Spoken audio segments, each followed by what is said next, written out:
মাননীয় deputy speaker মহোদয়, ধন্যবাদ জানাচ্ছি সময় দেওয়ার জন্য। আজকে আলোচনা গত 7 তারিখ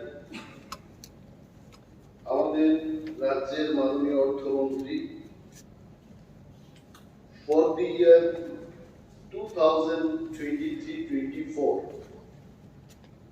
এই হাউসে পেশ করেছে এবং তার এই বাজেটের উপর আজকে আলোচনা হচ্ছে। বাজেট একটা বিরাট একটা বই আমাদের দেওয়া হয়ে থাকে। It is very difficult to digest. অনেকে অর্থশাস্ত্র নিয়ে পড়াশোনা করার পরেও it becomes very difficult to digest all the items given in the budget. আমাদের এক মাননীয় সদস্য, আমি নাম বলবো না, গতকাল আমাকে এসে জিজ্ঞেস করেছে যে আমি কালকে বাজেট নিয়ে একটু আলোচনা করতাম। Good, you go through this book. আজকে সকালবেলায় এসে বলছে যে আমি বাজেটের বক্তৃতা করবো। আমি বললাম কেন? বলছে এটার শুরুটা কোথায় এবং শেষটা কোথায় আমি নিজেই বুঝলাম। So this is budget. এবং এই বাজেট আমি আমার ক্ষমতায় যা করলাম, আমি এই বাজেটটাকে বলতে পারি এই বাজেটে কোনো দিশা নেই। There is no direction in this budget. এই বাজেটে রাজ্যের মানুষের কোনো ভবিষ্যৎ তৈরি হবে, I have not seen any such item in this budget. ভবিষ্যৎ, কারণ রাজ্যের ভবিষ্যৎ কারা? বেকার, যুবক যুবতী, ব্যবসা বাণিজ্য, শিক্ষক কর্মচারী, শ্রমিক মজদুর, কৃষক, সমস্ত অংশের মানুষকে নিয়ে যে জায়গায় বাজেট হবে সেটা হবে ভবিষ্যৎকে নিয়ে বাজেট। এই বাজেটের মধ্যে I did not see such reflection in this budget. That is why বিরোধী দল বলে আমি বলছি না যে বিরোধিতা করে বক্তব্য করব। Since I did not see all this reflection in the budget, এই বাজেটকে বিরোধ করে কয়েকটা কথা বলব। I respect all the political parties, বিশেষভাবে শ্রী নরেন্দ্র মোদীজির নেতৃত্বে সারা দেশের মধ্যে যখন পরিবর্তনের একটা উত্তাল সৃষ্টি হয়েছে এই দেশের মধ্যে, আমাদের রাজ্যের কথা সারা দেশে, Congress will go and BJP will go. Even I am a big fan of Shri Narendra Modi. উনার অনুকরণে ত্রিপুরা রাজ্যে আমাদের যারা ভারতীয় জনতা পার্টি কার্যকর্তাগণ, মন্ত্রীগণ, অনেকের মুখে আমরা স্লোগানটা শুনি, এক ত্রিপুরা শ্রেষ্ঠ Tripura. It is also good. Tripura একটাই থাকবে, ত্রিপুরা আপাতত একটাই আছে এবং এদেরকে শ্রেষ্ঠ থেকে শ্রেষ্ঠত্বতে নিয়ে যাওয়া এটা সরকার এবং জনগণের কাজ। সবকা সাথ সবকা বিকাশ, এটাও খুব ভালো কথা। আমি আপনার সাথে থাকবো, আপনি আমার সাথে থাকবেন, আপনারও উন্নতি হবে, আমারও হবে, সবার উন্নতি হবে। এই স্লোগানটা, there is no problem in the slogan, কিন্তু in the last আমি বাজেট যারা প্রিপেয়ার করেছে, they are really brilliant people. আমি এদের সম্পর্কে কিছু বলতে চাই। আগে যেভাবে বাজেট গুলো তৈরি হতো তার চাইতে আরো বেশি সাইন্টিফিক ওয়েতে তারা বাজেটটা তৈরি করেছে। গ্রাফিক্স দিয়েছে, গ্রাফিক্স গুলি দিয়েছে বলে বাজেটটা কিন্তু খুব তাড়াতাড়ি পড়তে সক্ষম হলাম। I can tell you,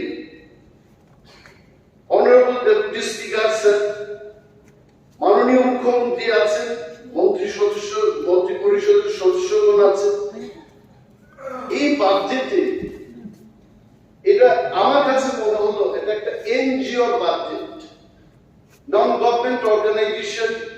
এখানে আমাদের ত্রিপুরা চ্যারিটেবল হেলথ অর্গানাইজেশন অর্কনির কোন একটা এনজিও আছে। এনজিওদের একটা বাজেট কি হয়, রাজ্য সরকার বা কেন্দ্রীয় সরকার থেকে একটা অনুদান আসবে, এই অনুদানটাকে আমি কি করে কাজে লাগাবো, দ্যাট ইজ দি বাজেট। এবং শেষে খুব গ্রামাটিক্যালি তারা বলে যে this organisation runs into no loss and no profit. আমাদের এই বাজেটে আমি বিরোধ করার জন্য কিন্তু এগুলো বলছি না, ইউ জাস্ট সি এই যে মোটা একটা বই দাম হলো এক্সপেন্ডিচার, এর মধ্যে মোস্ট অফ দি আইটেমস আপনি দেখবেন CSS central sponsor scheme, 70-80% of the budget is full of CSS, মানে কার, কেন্দ্রীয় সরকার থেকে। এবং when I get to hear speeches from our honorable leaders যে ত্রিপুরাকে আমরা আত্মনির্ভর ত্রিপুরা করতে চাই, বামপন্থীরা 25 বছর ত্রিপুরা রাজ্যে তারা শাসন করেছে এবং ত্রিপুরাটাকে সর্বনাশ করে দিয়েছে, এটাই ছিল। আমিও বলেছি এই কথা, আমি বাদ করিনি সেখান থেকে, যদি ওনারা they are with us today, but when they were sitting there, আমিও বলেছি আপনারা ত্রিপুরা রাজ্যটাকে সর্বনাশ করেছে। এই সর্বনাশ থেকে উত্তরণের জন্য ত্রিপুরাকে আত্মনির্ভরশীল ত্রিপুরা গড়ার লক্ষ্যে এখানে একটা পরিবর্তন হয়েছে 2018 সালে। তো আত্মনির্ভরশীল ত্রিপুরায় 5 বছর, দিস ইজ দি 6th ইয়ার, ভারতীয় জনতা পার্টি এবং আইপিএফটির যে সরকার, এই সরকার থেকে আমার আশাটা ছিল কি, এট এ গ্ল্যান্সে আমি দেখেছি বাজেটটা কি, হোয়াট ইজ বাজেট। অনেকে আমাকে জিজ্ঞেস করে দাদা বাজেটটা কি, বাজেট আসলে অনেক ধরনের হতে পারে, কিন্তু ত্রিপুরা বিধানসভায় যে বাজেটটা হয়, এই বাজেটের মাননীয় অর্থমন্ত্রীর যে বাজেট ভাষণ, এই ভাষণের শেষের পাতায় একটা ভাষণের হোয়াট ইজ দি বাজেট, কোথা থেকে টাকা আসবে এবং কত বাজেট হবে, এটা লেখা হয়েছে ভেরি বিউটিফুল। বাজেটটা হয় রেভিনিউ অ্যাকাউন্টের একটা, আর একটা হচ্ছে capital account. What is this revenue account? Revenue অ্যাকাউন্টে হচ্ছে যেখানে আমার অ্যাসেট ক্রিয়েট হবে না, গুগল সার্চ করলেই পেয়ে যাবে। ক্যাপিটাল অ্যাসেট, ক্যাপিটাল বাজেট হচ্ছে যেখানে আমার অ্যাসেট তৈরি হবে, বিল্ডিং হবে, সড়ক হবে, এই ধরনের অ্যাসেটের বাজেটগুলো ক্যাপিটাল বাজেটে রিফ্লেকশন হবে। রেভিনিউ বাজেটে কত টাকা আমি কোথা থেকে পাবো, কত টাকা খরচ করব, রিসিট এন্ড এক্সপেন্ডিচার। ক্যাপিটাল বাজেটে কি অবস্থা, কোথা থেকে আমি এই অ্যাসেট তৈরি করার টাকাগুলো পাবো, কোন খাতে ব্যয় হবে। একটা জিনিস দেখেছি যে আত্মনির্ভর ত্রিপুরা, এটা কি শুধু ভাষণেই থাকবে না আদৌ এটা সত্যিকারই বাস্তবায়িত হবে, আই হ্যাভ ডাউট। কারণ এইবারকার যে টাকার সোর্সে আমি দেখেছি ত্রিপুরার নিজস্ব সোর্সটা কি বলছে যে state own tax revenue 12.43%, state's own non-tax revenue 1.66%, যদি আমি যোগ করি সে 13-14% হবে। তাহলে বাকি যে সমস্ত টাকা হয় আমি ঋণ নিয়ে এটাকে কাজ করছি বা কেন্দ্রীয় সরকার থেকে আসছে, এটা হলো এই ফিগারটা বাজেট এট এ গ্ল্যান্স 2023-24 এ দিয়েছে। Then I have gone back, গতবারের কি ফিগারটা ছিল, কারণ আমার যখন শ্রেষ্ঠ ত্রিপুরা, এক ত্রিপুরা এবং আত্মনির্ভর ত্রিপুরা করতে হয়, এই ফিগারগুলি, এই ইন্ডেক্সগুলি দেখবে এটা কত বছরে 2022-23 তে বলেছে। What is the graph? own tax revenue 10.82% এবং own non-tax revenue 1.47%. 11-12%. 2% they have shown the increase. তার আগের ফিগারটাও আমার কাছে রয়েছে, আপনাদের কাছেও থাকবে। সেখানে কি বলেছে, নিজস্ব সোর্সের কি কথা বলেছে, এইখানে বলেছে 12.58%, 46, এখানে কি হবে যুগফল করে 13। ওই 12, 13, 14 মধ্যেই কিন্তু আমাদের নিজস্ব রেভিনিউটা খেলছে। উন্নত রাজ্যগুলিতে, talk about Tamil Nadu, talk about Maharashtra, ওরা আত্মনির্ভর স্টেট, তাদের ক্ষেত্রে দেখা যায় the revenue from all sources it is more than 50-60%. 6 বছর হবে এই সরকারের বয়স, 5 years gone, যেখান থেকে দাঁড়িয়ে আজকে বিজেপি এবং আইপিএফটির সরকার দাঁড়িয়ে আছে। I expected যে আত্মনির্ভর ত্রিপুরায় মিনিমাম আমাদের কোন রেভিনিউ সোর্স 25-30% হবে, কিন্তু হলো না। So this is one glaring instance I can tell you যে এই বাজেট যে আত্মনির্ভর ত্রিপুরা গড়ার ক্ষেত্রে এটা অন্তরায়। And another point, এই বাজেটের মধ্যে আপনারা দেখবেন the budget itself is having deficit of 611 crores. এই deficit কথার অর্থ কি? What is the meaning of deficit? অর্থাৎ আমার কাছে ভাই এই টাকা নেই, তবে সংস্থান হলে আমি এই কাজ করব। In very simple language, that is what deficit. আমার খরচ করার ক্যাপাসিটি, আমার খরচ করার অ্যাকচুয়াল ক্যাপাসিটি কি হবে? বাজেট পেশ করেছেন এখানে 27,654 কোটি টাকা, কিন্তু তার মধ্যে 611 কোটি টাকা হচ্ছে এটা আমার কাছে নেই, কিন্তু আমি প্রতিশ্রুত মানুষের কাছে দিয়েছি যাবে हम ये करेंगे वो करेंगे हम सब कर देंगे, কিন্তু এই পয়সাটা কোথা থেকে আসবে? there is no mention. আরো একটা জিনিস দেখেছি এখানে, এইবারের বাজেটে ডেফিসিটটা রাখা হয়েছে ক্যাপিটাল অ্যাসেট তৈরি করার ক্ষেত্রে, capital account. It is good sign, but year 2022 এবং 23 বাজেটে সেটাও কিন্তু ঘাটতি দিয়ে বাজেটটা তৈরি করেছে। সেখানেও ঘাটতির পরিমাণ ছিল 569 crores। এই হাউসে আমি বলতে চাই, this deficit was shown in revenue budget. আমার মাথায়, I am not a man of economics, I don't understand much of economics, তারপরে বলছি রেভিনিউ বাজেট যেহেতু আমি অ্যাসেট তৈরি করবো না, আমি 500 কোটি টাকার উপর ঘাটতি রেখে রেভিনিউ বাজেটটা করলাম। কারণটা কি হতে পারে?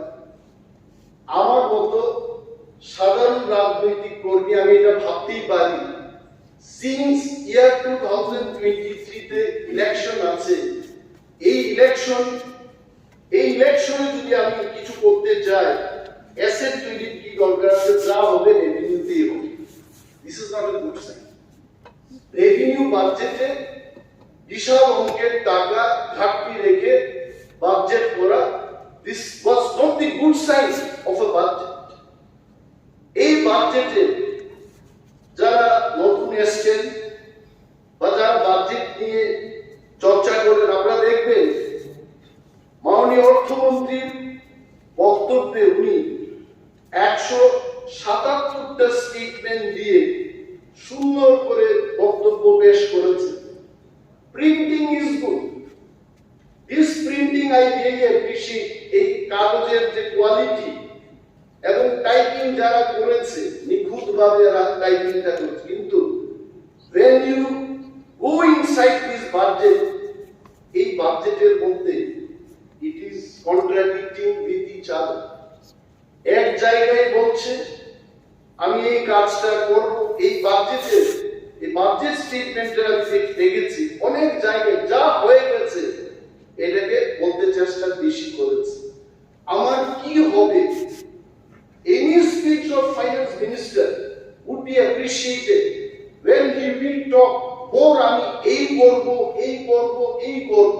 কারণ এই বাজেটটা তো অতীতের জন্য বাজেট না, এই বাজেটটা হচ্ছে আগামী দিনের বাজেট। বাট মাননীয় সদস্যগণ, আপনারা যারা এই বইটাকে পড়বেন, ইউ সি মোর অফ হয়েছে, মোর অফ হচ্ছে, লেস হবে এই বাজেটের মধ্যে। অ্যানাদার পয়েন্ট যেটা সবচেয়ে বেশি গুরুত্ব দিয়ে আমি দেখেছি, যে রাজ্যের 9 লক্ষ বেকারের কোন উল্লেখ আছে কিনা। More than 9 lakhs youth they are unemployed in this state. আমাদের ইন্ডাস্ট্রি কোথায় গেল? সরকারটাই আমাদের কাছে ইন্ডাস্ট্রি। আমি যখন এবিসিতে ছিলাম, একজন ভদ্রলোক গেছে আমাকে বলছেন, সড়ক তৈরি করা ছেড়ে দিন, দরকার নেই, নলকূপ বসানোর কাজ ছেড়ে দিন, দরকার নেই, আমার ছেলেটাকে চাকরি দিন। এইটাই উন্নয়ন, কারণ আমাদের কাছে কোনো ইন্ডাস্ট্রি নেই। এইখানে যুবকদের জন্য বলা হলো না যে এই বাজেটে 9 লক্ষাধিক যে বেকার, এদের কি হবে। প্রতিনিয়ত আমার কাছে এসটিজিটি বেকাররা আসছে, বলছে আমাদের ইন্টারভিউ হয়ে গেছে এবং আমাদেরকে চাকরি দেওয়া হচ্ছে না। গত বিধানসভায় এই হাউসের মধ্যে উত্তর দিতে গিয়ে মাননীয় মন্ত্রী মহোদয় বলছিলেন যে কোর্টে এটা রায় হবে, কোর্টের রায় করে এটাকে দেখা যাবে। And we are so lucky, আমাদের অধিবেশনের শেষে 4 তারিখ এপ্রিল 2023 কোর্ট এসটিজিটিদের জন্য একটা রায় দিয়েছে। এই রায় বলেছে, আমি সবিস্তারে যাব না, কিন্তু this statement is very clear. This present review petition is dismissed and the imparted judgment and order is confirmed. রাজ্য সরকার যেটা চেয়েছে এটা হয়নি, যেটা চেয়েছে। এখন এসটিজিটি বেকারদের বক্তব্য, আমাদের ইন্টারভিউ হয়ে গেছে, নতুন করে যে নোটিফিকেশনটা হবে, এই নোটিফিকেশনের যেন আমরা যারা পরীক্ষা দিয়েছি, এই পরীক্ষাটা যেন বাতিল না যায়। এই পরীক্ষাটাকে যদি বাতিল করে দেওয়া হয়, মিনিমাম যুবক যাদের বয়স পেরিয়ে যাবে তারা চাকরি পাবে না।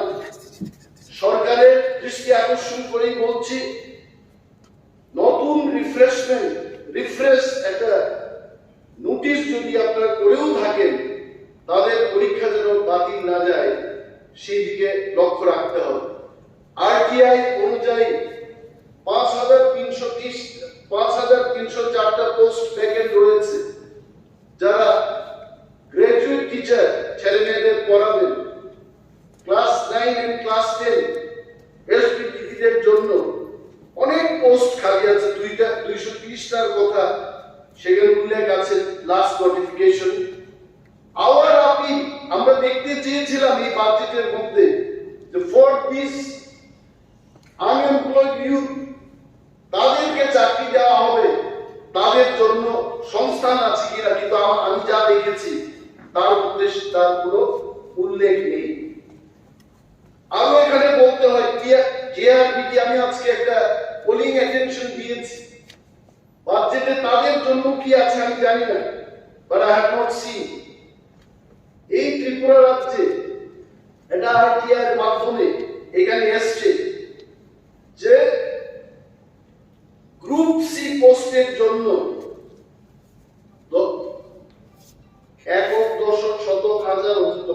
1 লক্ষ, আমি অঙ্কটা কম জানি, 1,04,238 জন applicant only for group C. তার মধ্যে ইঞ্জিনিয়াররাও নাকি দিয়েছে, অনেক মাস্টার ডিগ্রি হোল্ডার্সরা দিয়েছে। গ্রুপ ডির জন্য অ্যাপ্লিকেন্ট এখানে 55,675 অ্যাপ্লিকেন্ট। তার মধ্যে যারা পরীক্ষা দিতে এসছে 40,257 জন। গ্রুপ সিতে যারা পরীক্ষা দিয়েছে 81,278 এত সংখ্যক লোক পরীক্ষা দিয়েছে। তাদের পরীক্ষা হয়ে গেছে 20 তারিখ আগস্ট 2021 এবং 22 তারিখ আগস্ট 2021 ডি এবং সির জন্য জেআরবিটি ইতিমধ্যে পরীক্ষা দিয়ে শেষ করেছে। ইন্টারভিউ হয়েছে শুধু গ্রুপ সির জন্য 29 ডিসেম্বর থেকে 6 তারিখ জুন পর্যন্ত। Why I am reading this point? It is very interesting. 29 তারিখ ডিসেম্বর 2022 তারপরে কিন্তু ইলেকশন, জানার পর কিন্তু ইলেকশনের আগে ইন্টারভিউটা নেওয়া হলো। আমি অনেক আজকে যারা শাসক দলে বসে আছেন, ওনারা যখন বিরোধী দলে ছিলেন ওনাদের বক্তব্য দিতে শুনেছি যে ইলেকশনের ললিপপ দেখিয়ে আপনারা এই ইন্টারভিউটা নিচ্ছেন। আই থিঙ্ক ওনার কথা যদি সত্য হয়, এই ইন্টারভিউ না হলো গ্রুপ সির জন্য 29 ডিসেম্বর থেকে 6 তারিখ জুন 2023 কিছুদিন আগে পর্যন্ত, this is also election gimmick. এবং গ্রুপ ডির জন্য নো ইন্টারভিউ টিল ডে। এই বাজেটে আমি না, রাজ্যের হাজার হাজার বেকার যুবক যুবতী they wanted to see that তাদের জন্য সংস্থান রাখা হয়েছে, but there is no mention in this budget। এবং সরকারের দৃষ্টি আকর্ষণ করে বলছি, please complete this entire process, যাতে করে আমাদের এই রাজ্যের হাজারো বেকার যুবক যুবতী তারা চাকরি পাবে। স্বাস্থ্য দপ্তর, মাননীয় মুখ্যমন্ত্রীর কাছে এই স্বাস্থ্য দপ্তর রয়েছে, এটা পড়তে গিয়ে এক জায়গায় দেখলাম this point is good, this point looks good, কিন্তু এই পয়েন্টের নেগেটিভ সাইডটা আমি বলছি। 35 নম্বর স্টেটমেন্টে মাননীয় অর্থমন্ত্রী বলেছেন যে সাধারণ মানুষকে উত্তম স্বাস্থ্য পরিষেবা দেওয়ার জন্য পানিসাগর, কুমারঘাট, করকুকে 3টি কমিউনিটি স্বাস্থ্য কেন্দ্রকে মহকুমা হাসপাতালে উন্নীত করা হয়েছে। তারপরে বলেছে যে গোমতী জেলা, ধলাই জেলা এবং দক্ষিণ জেলায় ট্রমা কেয়ার সেন্টার উদ্বোধন করা হয়েছে। আই টেল জিবির যে ট্রমা সেন্টার, সেখানেই তো আমরা ঠিক মতো পরিষেবা দিতে পারছি না। Government is unable to take care of the patients coming there. And আরো 3টি খুলে if you are not sending good doctors there, মাননীয় মুখ্যমন্ত্রী নিজে একজন ডাক্তার, উনি বুঝবেন। if you do not give proper equipment, good doctors যদি সেখানে না যায়, এইটা বলে শুধু বাজেটে আমরা বলে যে আমরা খুলেছি, I don't think this will carry good meaning। স্বাস্থ্য পরিষেবার ক্ষেত্রে বলতে গিয়ে আরো দেখলাম যে আপনারা অনেক সময় বলেন, নির্বাচনেও বলেছিলেন, 2018 সালেও বলেছেন, আসলে আমরা কারা, আমাদের জন্মস্থান কোথায়? অল এমএলএস, মিনিস্টার, আমাদের জন্ম হলো পলিটিক্যাল পার্টি। আমি 2বার জন্ম নিয়েছি। আমার প্রথম জন্ম এজ এন এমএলএ ওয়াজ আইএনডিটি। এইবার পিপরামথা থেকে আমার জন্ম হয়েছে। আপনারা যারা এখানে বসে আছেন, আপনাদেরও জন্মস্থান আছে, যে উৎপত্তি স্থল আছে। আপনারা কেউ ভারতীয় জনতা পার্টি, কেউ সিপিএম পার্টিতে জন্মগ্রহণ করেছে। অল পলিটিক্যাল পার্টি নির্বাচনের আগে প্রতিশ্রুতি দিয়ে থাকে, সরকারে এলে সেই কাজটা করবে।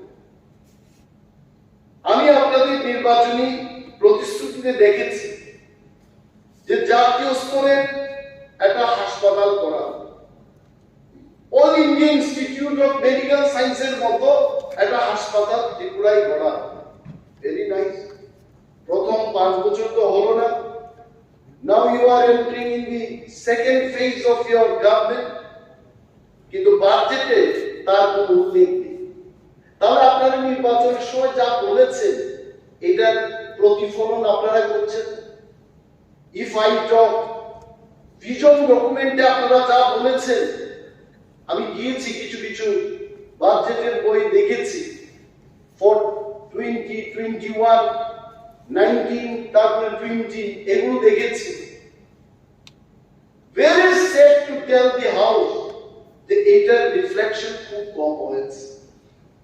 মাননীয় মুখ্যমন্ত্রী এখানে হাউসের মধ্যে আছেন, লিডার অফ দি হাউসকে আমি দৃষ্টি আকর্ষণ করে বলবো, আপনাদের উপর রাজ্যের এডিসি এলাকার মানুষের একটা আশা ছিল যে বামেরা 25 বছর, তার আগে 10 বছর, 35 বছরে আমি বলেছি এই কথা, এডিসি কে আর বাড়তে দিল না। এটা টবের মধ্যে একটা নারিকেল গাছ লাগিয়ে এটাকে যেভাবে জীবন্ত রাখা হয়, এটার অবস্থা ওই জায়গায় গেছে।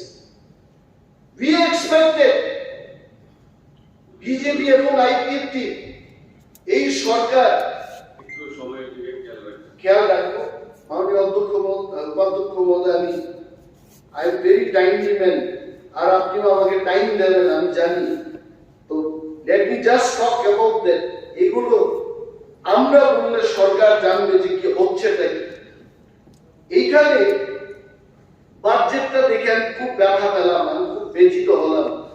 সেই দিন আমাদের স্পিকার মহোদয় আমাকে বলছিলেন, রনির বাবু আপনি যে এইভাবে ওয়েলে নেমে চিৎকার করবেন, এটা দেখে আমি ব্যথিত হলাম। রাত্রিবেলা গিয়ে চিন্তা করলাম, হয়েছে ওনার ব্যথা। আমিও এই বাজেটটা দেখে ব্যথিত হলাম যে এইবার কি বাজেটটা দিয়েছেন। 2022-23-এ এডিসির জন্য বাজেট ছিল 619,25,00,000 টাকা। এইবার প্রফেসর ডক্টর মানিক সাহা মহোদয়ের নেতৃত্বে, সুশিক্ষিত মুখ্যমন্ত্রীর নেতৃত্বে আমরা আশা রেখেছিলাম যে এই বাজেটটা হয়তো বা 1-1.5 কোটি টাকার মধ্যে থাকবে। যখনই ওনার সাথে আমাদের দেখা হয়, in person, in private also, we tell, please take care of the people living in TTADC area. কিন্তু এইবার বাজেটটার পরিমাণ কি? 672,64,00,000 টাকা। It is only an increase of few lakhs of rupees, only few crores. এবং রাজ্যের যে বাজেট 27,000 কোটি টাকা দিয়ে এটাকে যদি পার্সেন্টেজ বের করা হয়, it comes around only 2.7% budget. আমাদের প্রচলিত প্রথা এই ত্রিপুরা রাজ্য সরকারের মধ্যে ছিল এবং আছে, বিশেষভাবে যারা বর্ষিয়ান লিডার সরকার পরিচালনায় যারা অংশগ্রহণ করেছেন তারা জানবেন, টিএসপি ট্রাইবাল সাবপ্ল্যান বলে যে টাকা আছে, in every department 31% money has to be spent for the tribal people, that is for TSP. এই যে মাননীয় মুখ্যমন্ত্রী বা অর্থমন্ত্রীর মাধ্যমে এই বাজেটে যা যা বলেছেন যে আমরা কি বলে এডিসি উন্নয়ন করব বলে, সেখানে 1 কোটি টাকা ফাউন্টেন, ওয়াটার ফাউন্টেন তৈরি করার কথা বলছে। এখানে উল্লেখ আছে এই বাজেটের only 1 crore for water fountain in ADC. ADC এই যে বাজেট 672 কোটি টাকা, এখান থেকে 580 কোটি টাকা চলে যাবে only for pensions and salaries। আর ADC তে স্যালারি দিতে পারছে। এই মহতি হাউসের মধ্যে বলতে চাই, Honorable Finance Minister is here. I am sure Secretary of Finance is also sitting here. I would like to bring to your attention যেটা হবে কেন। আপনি ইউসির কারণে একটা ডেভেলপমেন্ট ফান্ডকে আটকে দিতে পারেন, but you can't stop the salary for the employees। কেন তাদের স্যালারিটা আটকানো হবে? আর এটা তো আপনাদেরই প্রতিশ্রুতি, এটা আমাদের প্রতিশ্রুতি নাই। আই ক্যান রিমাইন্ড ইউ, আপনারা আপনাদের এইবারকার নির্বাচনের যে সংকল্পপত্র, এই সংকল্পপত্রে কি লিখেছেন? You have told very clearly, we will ensure budgetary allocations to the council in proportion to the population of its area, and funds shall be transferred in a time-bound manner for holistic development. এটা আমার কথা না, this is your সংকল্পপত্র। এইটাই যদি হয়, এই 1 কোটি টাকা ওইখানে 5 কোটি টাকা না দিয়ে, why don't we implement this? Why don't we work in this path? এই পথে আমরা কেন হাঁটি না? আজকে এই বাজেটের মধ্যে রাজ্যের মধ্যে সবচেয়ে পিছিয়ে পড়া কারা? টিপ্রাদের মধ্যে যারা জুনিয়র, তাদের কোনো উল্লেখ নেই। এসটিদের মধ্যে কারা সবচেয়ে বঞ্চিত? পিটিজি, প্রিমিটিভ ট্রাইব গ্রুপ, এদের কোনো উল্লেখ নেই। যারা জঙ্গলে বসবাস করছে তাদের কোনো উল্লেখ নেই এই বাজেটের মধ্যে। অনারেবল ডেপুটি স্পিকার স্যার, আপনার মাধ্যমে সরকারের দৃষ্টি আকর্ষণ করে বলতে চাই, এখানে ডিডব্লিউএস সংক্রান্ত ব্যাপারে আপনারা বলেছেন যে আগের বাজেটগুলোতে আপনারা খুব সুন্দরভাবে লিখেছেন যে এত পরিবারকে জল সরবরাহ করা হবে। এইবার কিন্তু ডিডব্লিউএস আমি দেখেছি এটা বলে নাই। কি বলেছে? Sir, I think please allow me for another 5 minutes. আর অনেক বলার আছে, আমি বলছি। এখানে আপনারা বলেছেন যে 2024 সাল মার্চের মধ্যে রাজ্যের সমস্ত গ্রামীণ পরিবারকে পাইপের মাধ্যমে পানীয় জলের সংযোগ দেওয়া হবে বলে আশা করা হচ্ছে। মাই ডিয়ার স্যার, আশা আশাতেই থাকবে, এই আশা কখনো সম্পূর্ণ হবে না। Why I am telling you? যারা PWS এর ইঞ্জিনিয়াররা কাজ করছে, ask them, call them and ask them, water source নেই সেখানে PWS দপ্তর থেকে এই কথা বললেই কি হবে? বৈজ্ঞানিক প্রযুক্তি দিয়ে আধারুরা জাম্পুই হিলস, লংতরা এলাকায় যেখানে আপনি ড্রিল করেও জল পাবে না, সেখানে কিন্তু you have to think differently. এই কথা বলে আজকেও তো মানুষ জলের জন্য এই আগরতলা শহরের মধ্যে আপনার চিনি সংলগ্ন এলাকায়, যেখানে 79 কিলা, এই সমস্ত এলাকায় আজও মানুষ জলের জন্য চিৎকার করছে। আর পাহাড়ের যে অবস্থা, এই অবস্থা দেখে এটা কি মনে হয় যে 2024 সালের মধ্যে এটা হবে? I think we have to be serious. যেখানে জলের কোনো সোর্স নেই। আজকে আমার কথা হচ্ছিল মাননীয় পর্ষদ বিষয়ক মন্ত্রীর সাথে কিছুক্ষণ আগে, আমি ওনাকে রিকোয়েস্ট করেছি, লেট আস থিংক ডিফারেন্টলি। যেখানে জল পাওয়া যায় সেখান থেকে সোর্স করে পাম্পিং এর মাধ্যমে ওই জায়গায় কেন জল পাঠানো হবে না?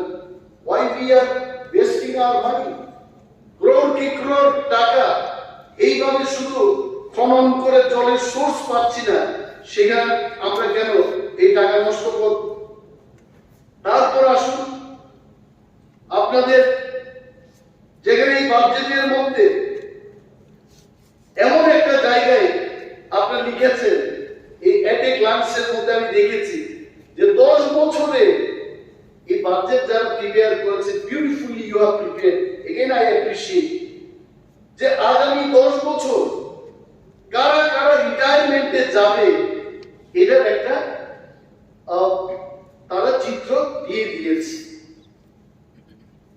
তাহলে প্রশ্ন আসে যে এতগুলো লোক রিটায়ারমেন্টে চলে যাবে আর রিক্রুটমেন্টটা তো হচ্ছে না, দেয়ার ইজ নো রিক্রুটমেন্ট। আমি জানি না আপনারা এটা বলেছেন কিনা, কতজন যে রিটায়ারমেন্টে চলে যাবে 2032-33 সমস্ত ফিগার দিয়ে বলেছে যে এতজন লোক রিটায়ারমেন্টে চলে যাবে। নাও মোস্ট ইম্পর্টেন্ট থিং ইজ রিক্রুটমেন্টটাই হবে না, দপ্তরগুলো কি করে চলবে? মানুষের সাথে কিভাবে কাজ হবে, বেকাররা যাবে কোথায়?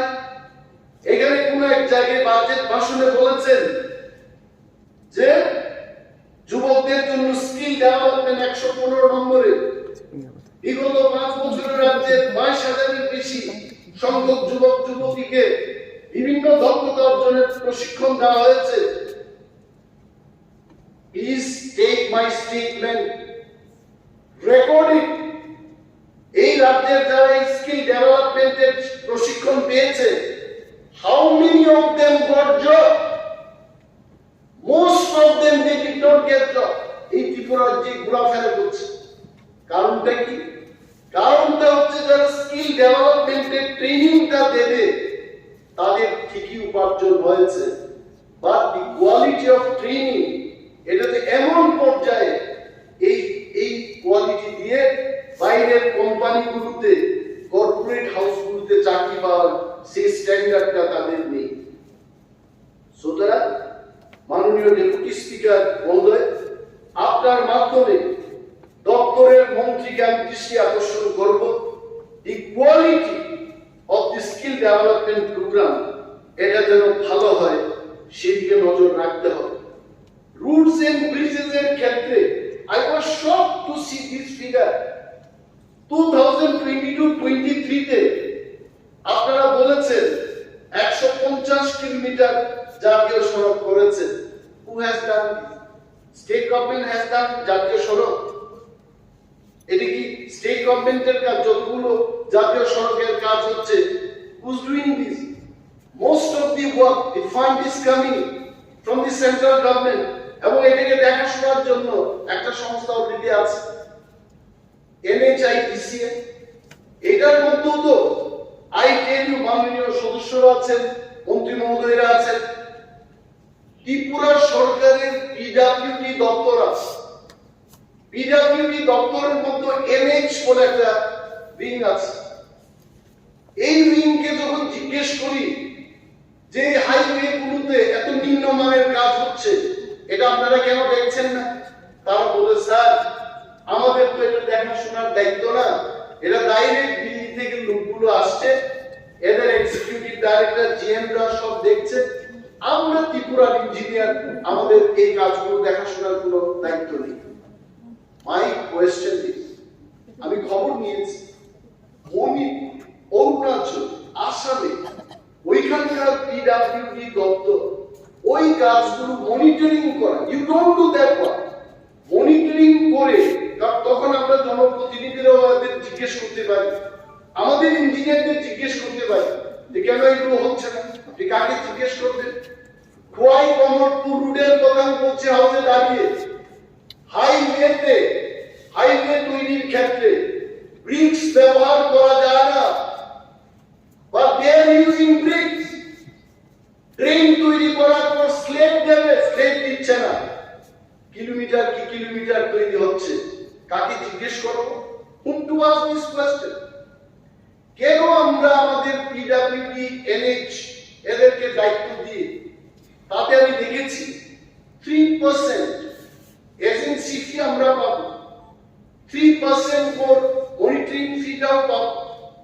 যদি 100 কোটি টাকার কাজ হয়, সেখানে 6%, 6 কোটি টাকা রাজ্য সরকারের কোষাগারে আসবে। Why are we not giving them that opportunity?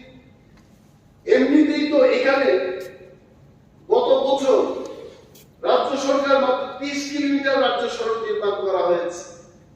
Since you don't have so much of work, এই কাজের মধ্যেও তাদের একটা সুযোগ করে দিলে আমরা প্রশ্ন করতে পারতাম।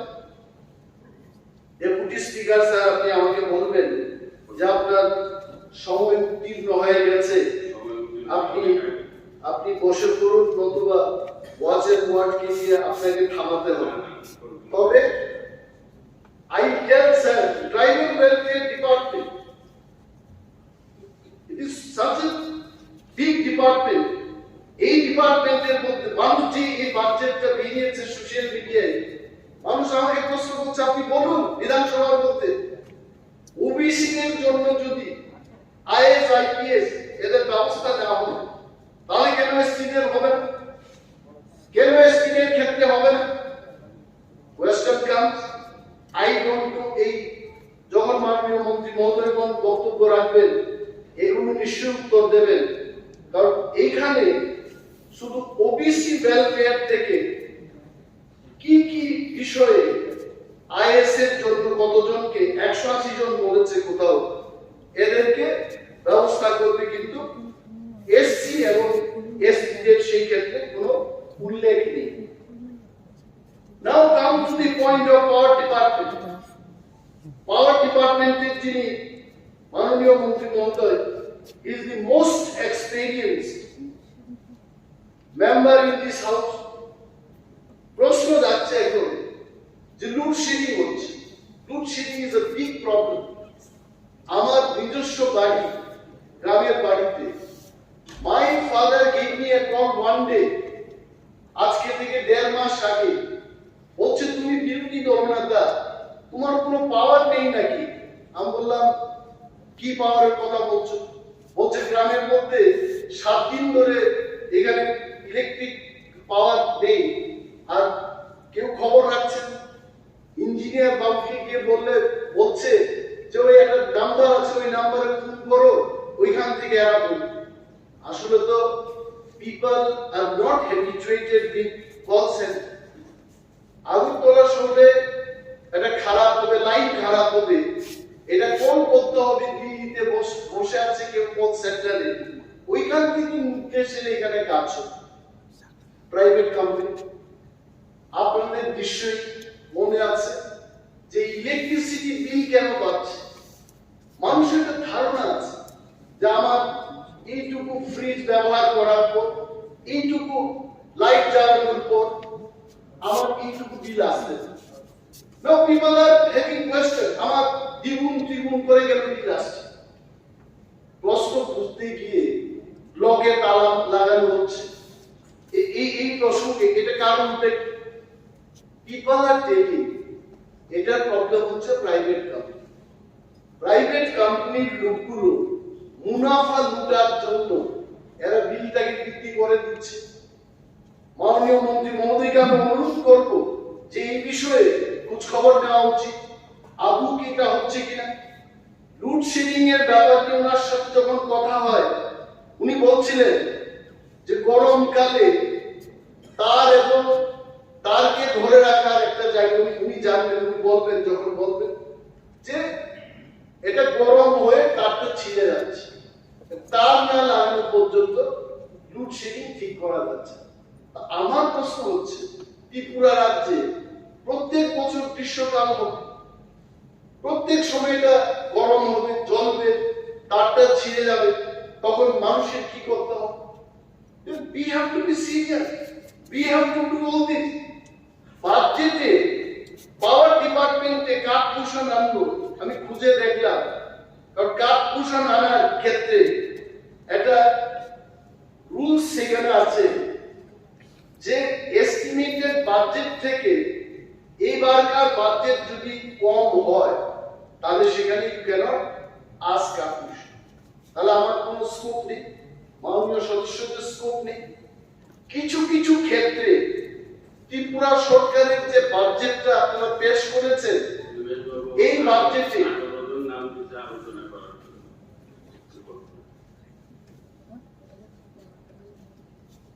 Sir should I continue?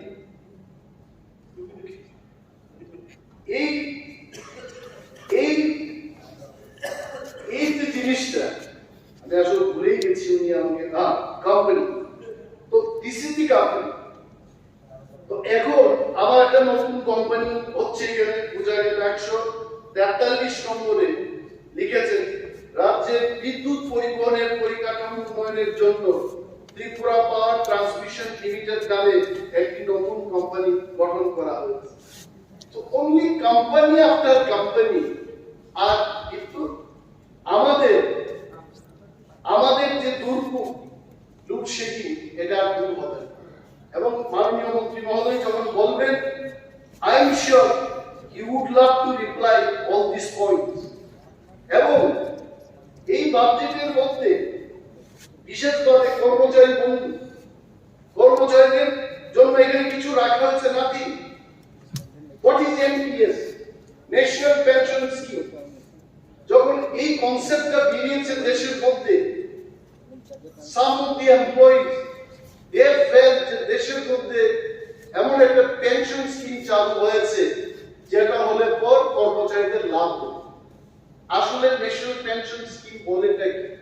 এটা বলছে যে আপনি কন্ট্রিবিউশন দিন এবং সমপরিমাণ কন্ট্রিবিউশন সরকার দেবে, এবং ওইখান দিয়ে ওই টাকা দিয়ে আপনি যখন রিটায়ারমেন্টে যাবেন আপনি পেনশন পাবেন।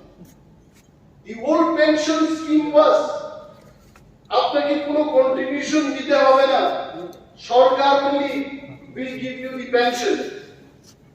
আমি আমার এই বাজেট স্পিচের মাধ্যমে সরকারের দৃষ্টি আকর্ষণ করছি, যাদেরকে আপনারা 7 পে কমিশন দেবেন বলে 7 পে কমিশন দিয়েছেন, কেন্দ্রের 7 পে কমিশনের সাথে ত্রিপুরা রাজ্যের 7 পে কমিশনের কোনো তুলনা হয় না। এটা শুধু কি করেছে, অনিমেষ দেববর্মার মাথার মধ্যে, চেহারার মধ্যে শাহরুখ খানের চেহারা দিয়ে বলছে ওই শাহরুখ খান হয়ে গেছে, এইভাবে শাহরুখ খান হয় না। এবং কর্মচারী বন্ধুদের এই যে ডিএর ব্যাপার, সেন্ট্রাল দিয়ে 38% আর ত্রিপুরার যে only 20%, তারপরও আমরা বলছি কর্মচারীদের কেন্দ্রের হারে আমরা সবকিছু দিচ্ছি। এনপিএস এর সম্পর্কে আমি এটাই বলবো, কর্মচারীদের স্বার্থে এই রাজ্যের হাজারো কর্মচারী যারা মানুষের জন্য কাজ করছে তাদের জন্য কেন পুনরায় ওল্ড পেনশন স্কিমটা ফিরে আসবেন এই ছোট্ট রাজ্যে? কারণ কংগ্রেস শাসিত, আমি এখন যদি বলি বিজেপি শাসিত এরা করেছে কিনা, আমি অনেক পরিশ্রম করে প্রতিটি রাজ্যে পিএস আমি নিজে খবর দিয়ে দেখেছি যে আপনাদের রাজ্যে কেমন ধরনের পেনশন স্কিম চালু আছে। দেখলাম কংগ্রেস শাসিত রাজ্যগুলিতে তারা এনপিএস চালু করার পরেও ওল্ড পেনশন স্কিমে চলে গেছে। এখানেও আমাদের বক্তব্য থাকবে এটা করা যায় কিনা, রাজ্য সরকার এই জিনিসটাকে নিয়ে একটু চিন্তা ভাবনা করলে ভালো।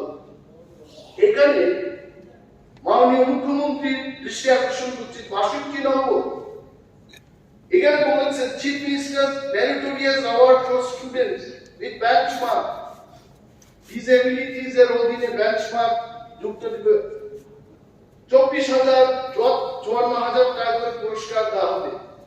দিস আর অল ফাইন, এগুলো ভালো, কিন্তু এই রাজ্যের মধ্যে অনেক শিল্পী সাহিত্যিক যারা না খেয়ে মরছে।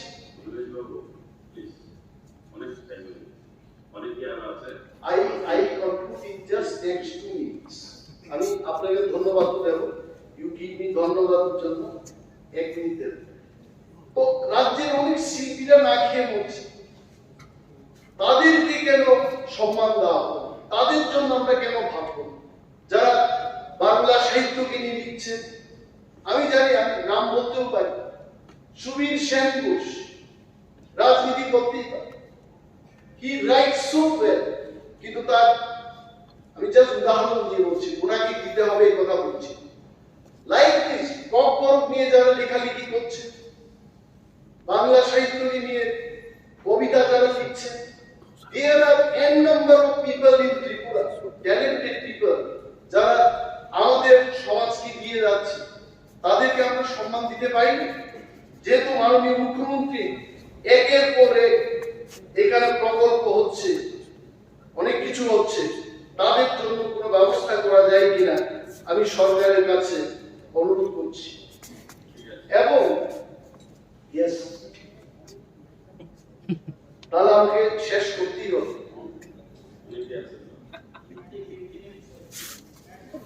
Thank you so much. তাহলে আমি আর বলছি না, ধন্যবাদ। আরো বলার ছিল, এখানে তো আরো তথ্য আছে, এগুলো জাস্ট রিডিং দিয়ে ছাড়বো। অটল জল ধারা, পাইপলাইন বিং ট্যাপ ছামনুর গ্রামে, এগুলো দেখবেন। এবং রেগায় বঞ্চনার রেকর্ড মুখে কুলুপ রাজ্যে, আপনারা কিন্তু প্রতিবাদ করেন।